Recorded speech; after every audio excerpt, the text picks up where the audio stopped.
ಕರ್ನಾಟಕದಲ್ಲಿ 2024 ಈ ವರ್ಷ ಜನವರಿಯಿಂದ ನವೆಂಬರ್ವರೆಗೆ 641 ಡಿಜಿಟಲ್ ಅರೆಸ್ಟ್ ವಂಚನೆಯ ಕೇಸ್ಗಳಾಗಿದೆ.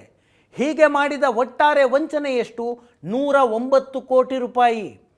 ಇದರಲ್ಲಿ ಅಷ್ಟು ಕೇಸ್ಗಳು ದಾಖಲಾಗಿರುವಂತಹ ಕೇಸ್ಗಳು, ಇನ್ನು ಕೇಸ್ ಕೊಡದೇ ಇರೋರ ಸಂಖ್ಯೆ ಎಷ್ಟಿದೆಯೋ ಗೊತ್ತಿಲ್ಲ. ಈ 641 ಕೇಸ್ನಲ್ಲಿ 109 ಕೋಟಿ ರೂಪಾಯಿ ವಂಚನೆಯಾಗಿದೆ ಜನವರಿಯಿಂದ ನವೆಂಬರ್ ಅಂತ್ಯದವರೆಗೆ. ಪೊಲೀಸರು ಕೇಸ್ ದಾಖಲಿಸಿಕೊಂಡು ಏನು ಮಾಡಿದ್ರು? 109 ಕೋಟಿ ರೂಪಾಯಿಯಲ್ಲಿ ಪೊಲೀಸರು ರಿಕವರಿ ಮಾಡಲು ಸಾಧ್ಯವಾಗಿದ್ದು ಕೇವಲ 9 ಕೋಟಿ. 109 ಕೋಟಿಯಲ್ಲಿ 9 ಕೋಟಿ ಅಷ್ಟನ್ನೇ ಪೊಲೀಸರು ರಿಕವರಿ ಮಾಡೋದಕ್ಕೆ ಸಾಧ್ಯ ಆಯಿತು. ಅಂದರೆ ಪೊಲೀಸರ ತನಿಖೆಗೂ ಸಿಗದಂತೆಯೇ ಈ ವಂಚಕರು ಕೆಲಸ ಮಾಡ್ತಾ ಇದ್ದಾರೆ. ಇದು ಕರ್ನಾಟಕದ ಡೇಟಾ. ಬೆಂಗಳೂರಿನಲ್ಲಿ ಒಂದು ವರ್ಷದಲ್ಲಿ ಜನವರಿಯಿಂದ ನವೆಂಬರ್ನವರೆಗೆ 480 ಕೇಸ್ ಆಗಿದ್ದಾವೆ. ಈ 480 ಕೇಸ್ನಲ್ಲಿ 42 ಕೋಟಿ ರೂಪಾಯಿ ವಂಚನೆಯಾಗಿದೆ. ಎಲ್ಲವೂ ಡಿಜಿಟಲ್ ಅರೆಸ್ಟ್ ಹೆಸರಿನಲ್ಲಿ ನಡೆದಿರುವಂತಹ ವಂಚನೆಗಳು. ಇಡೀ ಕರ್ನಾಟಕದಲ್ಲಿ 130 ಕೋಟಿಯಷ್ಟು ವಂಚನೆ, 109 ಕೋಟಿಯಷ್ಟು ವಂಚನೆಯಾದರೆ ಪೊಲೀಸರು ತನಿಖೆ ಮಾಡಿ ಹಣವನ್ನು ವಾಪಸ್ ವಶಪಡಿಸಿಕೊಂಡಿದ್ದೆಷ್ಟು? ಕೇವಲ 9 ಕೋಟಿ. ಅಂದರೆ ಪೊಲೀಸರ ತನಿಖೆಗೂ ನಿಲುಕದಷ್ಟರ ಮಟ್ಟಿಗೆ ಈ ವಂಚಕರು ತಮ್ಮ ವಂಚನೆಯ ಜಾಲವನ್ನು ಮಾಡ್ತಾ ಇದ್ದಾರೆ. ಹಾಗಿದ್ರೆ ಏನಿದು ಡಿಜಿಟಲ್ ಅರೆಸ್ಟ್? ಏನು, ಹೇಗೆ ವಂಚನೆ ಮಾಡ್ತಾರೆ? ಒಂದಷ್ಟು ವಿವರವಾಗಿ ಹೇಳ್ತೀನಿ. ಒಂದು, ಸೈಬರ್ ವಂಚಕರು ಹೇಗೋ ತಮ್ಮ ನಂಬರ್ಗಳನ್ನು ಕಲೆಕ್ಟ್ ಮಾಡ್ಕೊಳ್ತಾರೆ. ಹೇಗೆ ಮಾಡ್ತಾರೆ? ಒಂದು, ನಾವು ಯಾವ್ಯಾವುದೋ ವೆಬ್ಸೈಟ್ಗಳಿಗೆ ಭೇಟಿ ಕೊಡ್ತೀವಿ, ಅಲ್ಲೇನೋ ಡೀಟೇಲ್ಸ್ ಬೇಕು ಅಂದರೆ ನಮ್ಮ ನಂಬರ್ಗಳನ್ನು ಎಂಟ್ರಿ ಮಾಡಬೇಕಾಗತ್ತೆ. ಹಾಗೆ ನಮ್ಮ ನಂಬರ್ಸನ್ನು ಎಂಟ್ರಿ ಮಾಡ್ತೀವಿ ಅಲ್ಲಿ. ಇನ್ನು ಕೆಲವು ಶಾಪಿಂಗ್ ಮಾಲ್ಗಳಿಗೆ ಹೋದರೆ, ಕೆಲವು ಅಂಗಡಿಗಳಿಗೆ ಹೋದರೆ ನಾವೇನಾದರೂ ತೆಗೆದುಕೊಂಡ್ರೆ ಅವ್ರು ನಮ್ಮ ನಂಬರ್ ಕೇಳ್ತಾರೆ ಬಿಲ್ ಹಾಕುವುದಕ್ಕೆ ಮುಂಚೆ. ಹಾಗೆ ನಂಬರ್ಗಳನ್ನು ಅಲ್ಲಿ ಕೊಟ್ಟಿರ್ತೀವಿ. ಈ ಡೇಟಾವನ್ನು ಮಾರಿಕೊಳ್ಳಲಾಗುತ್ತೆ.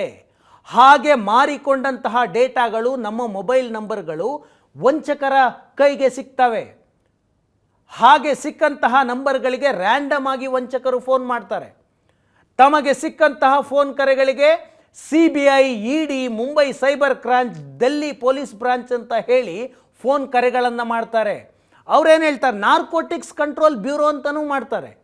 CBI, ED, ಜನಮಾನಸದಲ್ಲಿ ಇವೆಲ್ಲ ಇನ್ವೆಸ್ಟಿಗೇಟಿಂಗ್ ಏಜೆನ್ಸಿಗಳ ಹೆಸರಿದೆಯಲ್ಲ, ಆ ಹೆಸರಿನ ಮೂಲಕ ಫೋನ್ ಮಾಡ್ತಾರೆ, ನಾವು ಆ ಇಲಾಖೆಯ ಅಧಿಕಾರಿ ಅಂತ. ನಿಮ್ಮ ವಂಚನೆ ಹೇಗೆ ಮಾಡ್ತಾರೆ? ನಿಮ್ಮ ನಂಬರ್ ಅಥವಾ ನಿಮ್ಮ ದಾಖಲೆಯನ್ನು ಬಳಸಿ ಇಲ್ಲೆಲ್ಲೋ ವಂಚನೆಯಾಗಿದೆ, ಕೇಸ್ ಆಗಿದೆ, ಕ್ರಿಮಿನಲ್ ಕೇಸ್ ಆಗಿದೆ, ಫ್ರಾಡ್ ಆಗಿದೆ, ನಿಮ್ಮ ನಂಬರು, ನಿಮ್ಮ ದಾಖಲೆಗಳಿದೆ, ಆಧಾರ್ ಕಾರ್ಡ್ ಇದೆ, ಈ ರೀತಿ ಪ್ಯಾನ್ ಕಾರ್ಡ್ ಯೂಸ್ ಆಗಿದೆ ನಿಮ್ಮದು ಅಂತ ಹೇಳಿ ಫೋನ್ ಮಾಡ್ತಾರೆ. ಡ್ರಗ್ಸ್ ಜಾಲದಲ್ಲಿ ನೀವು ಭಾಗಿಯಾಗಿದ್ದೀರಿ, ಅಕ್ರಮ ಹಣ ವರ್ಗಾವಣೆ ಕೇಸ್ನಲ್ಲಿ ನಿಮ್ಮ ದಾಖಲೆ ಬಳಕೆಯಾಗಿದೆ, ಕೋರ್ಟ್ನಲ್ಲಿ ಕೇಸ್ ದಾಖಲಾಗಿದೆ ಅಂತ ಹೇಳ್ತಾರೆ. ಅಷ್ಟೇ ಅಲ್ಲ, ಅರೆಸ್ಟ್ ವಾರೆಂಟ್ ಕೂಡ ತೋರಿಸ್ತಾರೆ. ಒಬ್ಬ ಪೊಲೀಸ್ ಅಧಿಕಾರಿ ಮಾತನಾಡ್ತಾನೆ, ನಿಮ್ಮ ನಂಬರಿಗೆ ಒಂದು ಫೇಕ್ ಅರೆಸ್ಟ್ ವಾರೆಂಟ್ ಕೂಡ ವಾಟ್ಸಪ್ನಲ್ಲಿ ಕಳಿಸ್ಕೊಡ್ತಾನೆ. ಇದಾದ ನಂತರ ವಾಟ್ಸಪ್ ಮತ್ತು ಸ್ಕೈಪ್ ಆ್ಯಪ್ ಮೂಲಕ ವಿಡಿಯೋ ಕಾಲಿಗೆ ಬನ್ನಿ ಅಂತ ಕರೀತಾರೆ. ವಿಡಿಯೋ ಕಾಲ್ಗೆ ಏನಾದರೂ ನೀವು ಹೋದರೆ ಪೊಲೀಸ್ ಅಧಿಕಾರಿಯ ಯೂನಿಫಾರ್ಮ್ನಲ್ಲಿ ಒಬ್ಬ ವ್ಯಕ್ತಿ ಕೂತಿರ್ತಾನೆ. ಆತನ ಹಿಂದೆ ದೇಶದ ಧ್ವಜ ಇರುತ್ತೆ. ಹಿರಿಯ ಪೊಲೀಸ್ ಅಧಿಕಾರಿ ಹೇಗೆ ಕೂತಿರ್ತಾರೆ, ಅವರ ಆಫೀಸ್ ಸೆಟಪ್ ಹೇಗಿರುತ್ತೆ, ಆ ರೀತಿಯ ಒಂದು ಸೆಟಪ್ ಮಾಡಿ ಒಬ್ಬ ಆಫೀಸರ್ ಯೂನಿಫಾರ್ಮ್ನಲ್ಲಿ ಕೂತಂತೆ ಒಬ್ಬ ವಂಚಕ ಕೂತ್ಕೊಂಡು ಮಾತನಾಡ್ತಾನೆ. ನಿಮ್ಮ ವಿರುದ್ಧ ಕೇಸ್ ಆಗಿದೆ, ಅರೆಸ್ಟ್ ವಾರೆಂಟ್ ಆಗಿದೆ, ಯಾವುದೇ ಕ್ಷಣದಲ್ಲಿ ನಾವು ನಿಮ್ಮನ್ನು ಅರೆಸ್ಟ್ ಮಾಡ್ಬೋದು, ಗಂಭೀರ ಆರೋಪ ಇದೆ, ನೀವು ಡ್ರಗ್ಸ್ ಜಾಲದಲ್ಲಿದ್ದೀರಿ, ಅಕ್ರಮ ಹಣ ವರ್ಗಾವಣೆ ಮಾಡಿದ್ದೀರಾ, ನಿಮ್ಮ ದಾಖಲೆ, ನಿಮ್ಮ ಪಾನ್ ನಂಬರ್, ನಿಮ್ಮ ಆಧಾರ್ ID, ನಿಮ್ಮ ಫೋನ್ ನಂಬರ್ ಈ ವಂಚನೆಯಲ್ಲಿ ಬಳಕೆಯಾಗಿದೆ, ಹಾಗಾಗಿ ನಿಮ್ಮ ಮೇಲೆ ಅರೆಸ್ಟ್ ವಾರೆಂಟ್ ಆಗಿದೆ, ಅರೆಸ್ಟ್ ಮಾಡ್ತೀವಿ ಅಂತ ಹೇಳಿ ನಕಲಿ ಅರೆಸ್ಟ್ ವಾರೆಂಟನ್ನು ವಿಡಿಯೋ ಕಾಲಲ್ಲೂ ತೋರಿಸ್ತಾರೆ, ವಾಟ್ಸಪ್ ಮೂಲಕನೂ ಕಳಿಸಿಕೊಡ್ತಾರೆ. ಅದಾದ ನಂತರ ಹೇಳ್ತಾರೆ, ಈಗಿಂದೀಗಲೇ ನಿಮ್ಮನ್ನು ಈ ಕೂಡಲೇ ಅರೆಸ್ಟ್ ಮಾಡಬೇಕಾಗಿದೆ, ನೀವು ಡಿಜಿಟಲ್ ಅರೆಸ್ಟ್ನಲ್ಲಿದ್ದೀರಿ ಅಂತ ಪೊಲೀಸ್ ವೇಷ ತೊಟ್ಟ ಯೂನಿಫಾರ್ಮ್ನಲ್ಲಿದ್ದಂತಹ ವ್ಯಕ್ತಿ ಹೇಳ್ತಾನೆ. ಆತ ಡಿಜಿಟಲ್ ಅರೆಸ್ಟ್ ಅಂದ್ರೇನು? ನೀವು ವಿಡಿಯೋ ಕಾಲ್ ಮೂಲಕ ಜಾಯ್ನ್ ಆಗಿರ್ತೀರಲ್ಲ ಎದುರುಗಡೆ ವ್ಯಕ್ತಿಯ ಜೊತೆ ಮಾತನಾಡೋದಕ್ಕೆ ಅಂತ, ಆತನ ಜೊತೆ ಮಾತನಾಡಿಕೊಂಡೇ ಇರಬೇಕು, ಆತನ ಮುಂದೆಯೇ ಇರಬೇಕು. ಅಂದರೆ ನಿಮ್ಮ ಮನೆಯಲ್ಲಿ ನೀವು ಲ್ಯಾಪ್ಟಾಪ್ ಮುಂದೆಯೇ ಅರೆಸ್ಟ್ ಆಗಿದ್ದೀರಿ ಅಂತ ಅರ್ಥ. ನೀವೆಲ್ಲೂ ಹೋಗುವಂತಿಲ್ಲ, ಬೇರೆಯವರಿಗೆ ಕಾಲ್ ಮಾಡುವಂತಿಲ್ಲ, ಬೇರೆಯವರ ಜೊತೆ ಮಾತನಾಡುವಂತಿಲ್ಲ. ಹಾಗೆ ನೀವು ಡಿಜಿಟಲ್ ಅರೆಸ್ಟ್ ಆಗಿದ್ದೀರಿ ಅಂತ ಹೇಳ್ತಾರೆ. ಗಂಟೆಗಟ್ಟಲೆ ದಿನಗಟ್ಟಲೆ ಡಿಜಿಟಲ್ ಅರೆಸ್ಟ್ ಅಂತ ಫೋನು ಮತ್ತು ಲ್ಯಾಪ್ಟಾಪ್ನ ವಿಡಿಯೋ ಕಾಲ್ ಮುಂದೆ ಕೂರಿಸ್ತಾರೆ. ಅವರು ನಿಮ್ಮನ್ನು 24 ಅವರ್ ವಾಚ್ ಮಾಡ್ತಾ ಇರ್ತಾರೆ. ಈಗ ಬೆಂಗಳೂರಿನ ಟೆಕ್ಕಿಯ ವಿಷಯಕ್ಕೆ ಬಂದರೆ 1 ತಿಂಗಳ ಕಾಲ ಡಿಜಿಟಲ್ ಅರೆಸ್ಟ್. ಆತ ಮನೆಯಲ್ಲಿರ್ತಾನೆ, ಮನೆಯಲ್ಲಿದ್ದರೆ ಅಕ್ಕಪಕ್ಕದವರು ಮನೆಯಲ್ಲಿದ್ದವ್ರು ನೋಡ್ತಾರಲ್ಲ, ನೀನು ಲಾಡ್ಜಿಗೆ ಬರಬೇಕು ಅಂತ ಹೇಳ್ತಾರೆ. ಆತನನ್ನು ಲಾಡ್ಜ್ನಲ್ಲಿರಿಸಿ 1 ತಿಂಗಳ ಕಾಲ ವಿಡಿಯೋ ಕಾಲ್ ಮೂಲಕ ನಿನ್ನ ಮೇಲೆ ಕೇಸ್ ಇದೆ ಅಂತ ಟಾರ್ಚರ್ ಮಾಡ್ತಾರೆ. ನಮ್ಮ ಅಧಿಕಾರಿಗಳು ಯಾವುದೇ ಕ್ಷಣದಲ್ಲಿ ಬಂದು ನಿಮ್ಮನ್ನು ಅರೆಸ್ಟ್ ಮಾಡಬಹುದು ಅಂತ ಹೆದರಿಸ್ತಾರೆ. ಅವರು ಹೇಳುವ ವಂಚನೆಗೂ, ಅವರು ಹೇಳುವ ಡ್ರಗ್ಸ್ ಜಾಲ, ಅವರು ಹೇಳುವ ಅಕ್ರಮ ವರ್ಗಾವಣೆ ಎಲ್ಲೋ ಒಂದು ಕಡೆ ಒಂದು ಸ್ವಲ್ಪ ಸಿಂಕ್ ಆದರೂ ಕೂಡ ನಿಮ್ಮಲ್ಲಿ ಭಯ ಬರುತ್ತೆ. ಉದಾಹರಣೆಗೆ ಯಾವುದೋ ಬಿಸ್ನೆಸ್ ಮ್ಯಾನ್ ರಿಯಲ್ ಎಸ್ಟೇಟ್ ವ್ಯವಹಾರ ಮಾಡ್ತಾನೆ, ಅವನೊಂದು 5 ಕೋಟಿ ದುಡ್ಡನ್ನು ತನ್ನ ಪರಿಚಯದವರ ಮೂಲಕ ಬೆಂಗಳೂರಿನಿಂದ ಬೆಳಗಾವಿಗೋ ಎಲ್ಗೋ ಕಳಿಸಿರ್ತಾನೆ ಅಂತ ಇಟ್ಕೊಳ್ಳಿ. ಆತನಿಗೆ ನೀನು ಅಕ್ರಮ ಹಣ ವರ್ಗಾವಣೆಯಲ್ಲಿ ಭಾಗಿಯಾಗಿದ್ಯಾ, ಇಡಿ ಕೇಸ್ ದಾಖಲಿಸಿಕೊಂಡಿದೆ ಅಂದ ತಕ್ಷಣ ಸಡನ್ನಾಗಿ ಹೆದರ್ಕೊಳ್ತಾನೆ.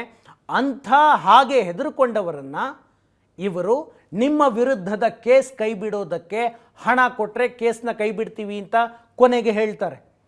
ಎಲ್ಲವೂ ಬೆದರಿಕೆ ಹಾಕಿ ಡಾಕ್ಯುಮೆಂಟ್ಗಳನ್ನು ತೋರಿಸಿ ನೀವೇ ಈ ವಂಚನೆಯನ್ನು ಮಾಡಿದ್ದೀರಿ ಅಂತ ನಿಮಗೇ ಮನವರಿಕೆಯನ್ನು ಮಾಡಿಕೊಡ್ತಾರೆ. ಹಾಗೆ ಈ ಕೇಸಿಂದ ನೀವು ತಪ್ಪಿಸ್ಕೊಳ್ಬೇಕು ಅಂದರೆ ಇಷ್ಟು ದುಡ್ಡು ಕೊಡಿ, ಇಷ್ಟು ದುಡ್ಡು ಕೊಟ್ಟರೆ ಈಗಿಂದೀಗಲೇ ಈ ಕೇಸನ್ನು ಬಿಟ್ಟುಬಿಡ್ತೀವಿ ಅಂತಾರೆ. ಹಾಗೆ ಅದನ್ನು ನಂಬಿ ನಾವು ಅರೆಸ್ಟ್ ಆಗಿಬಿಡ್ತೀವಿ, ನಮ್ಮಲ್ಲೇನು ಕೇಸ್ ಇದೆ, ನಮ್ಗೆ ಮರ್ಯಾದೆ ಹೋಗುತ್ತೆ ಅಂತ ಹೇಳಿ ಕೋಟ್ಯಾಂತರ ರೂಪಾಯಿಗಳನ್ನು ಕಳ್ಕೊಳ್ತಾ ಇದ್ದಾರೆ. ಅದಕ್ಕೆ ಉದಾಹರಣೆ ಬೆಂಗಳೂರಿನ ಟೆಕ್ಕಿ ವಿಜಯ್ ಕುಮಾರ್. 11,83,00,000 ಹಣವನ್ನು ಆತ ತಾನಷ್ಟೂ ದುಡಿದ ದುಡ್ಡನ್ನು ಶೇರ್ ಮಾರ್ಕೆಟಲ್ಲಿ ಇನ್ವೆಸ್ಟ್ ಮಾಡಿದ್ದ, ಅಲ್ಲೊಂದಷ್ಟು ಲಾಭ ಬಂದಿತ್ತು. ಆ ವಿವರವನ್ನು ಅದು ಹೇಗೆ ಈ ವಂಚಕರು ಕಲೆ ಹಾಕಿದ್ರೋ ಗೊತ್ತಿಲ್ಲ, ಆತನಿಂದ ಅಷ್ಟು ಹಣವನ್ನು ವಸೂಲಿ ಮಾಡಿದ್ರು.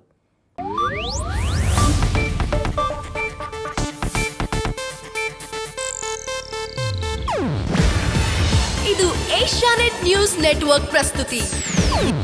ನೀವು ನೋಡ್ತಿದ್ದೀರಾ ಏಷ್ಯಾನೆಟ್ ಸುವರ್ಣ ನ್ಯೂಸ್.